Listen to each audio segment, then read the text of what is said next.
বৈজ্ঞানিক অভিভাবক জনাব তারেক রহমানের নির্দেশনায় আমরা সেই ফেব্রুয়ারি মাস থেকে এই লিফলেট বিতরণ 31 দফা লিফলেট বিতরণ নিয়ে মাঠে নেমেছি এবং মানুষের ঘরে ঘরে পৌঁছে দেওয়ার জন্য বরিশালের 30টি ওয়ার্ডেই আমরা এই লিফলেট বিতরণ কর্মসূচি পালন করেছি এবং তারই ধারাবাহিকতায় আজকে 9 নং ওয়ার্ড কর্তৃক আয়োজিত এই লিফলেট বিতরণ কর্মসূচি আমরা পালন করছি এবং আমরা সেই বেমাগার ক্ষেত থেকে শুরু করে আমরা গির্জা মহল্লার সমস্ত দোকান এবং ব্যবসায়ী ভাইদের কাছে যাব, তাদের মাঝে আমরা লিফলেট বিতরণ করব।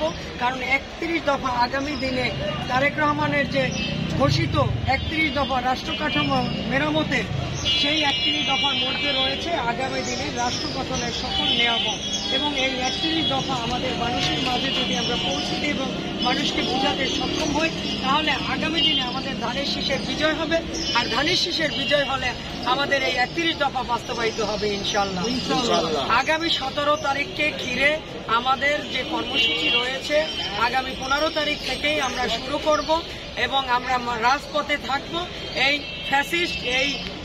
ফ্যাসিস্ট যাতে মাথা ছাড়া দিয়ে না উঠতে পারে এবং আগামী 17 তারিখ শেখ হাসিনার যে রায় ঘোষিত হবে সে তারই জন্য এই ফ্যাসিস্টরা অরাজকতা যাতে বরিশালে না করতে পারে, নাশকতা সৃষ্টি না করতে পারে, সেজন্য আমরা রাজপথেই তাদেরকে মোকাবেলা করব এবং রাজপথেই প্রতিহত করব।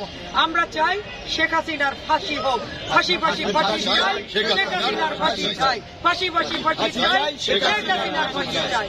একটু দাঁড়াই থাকেন সবাই।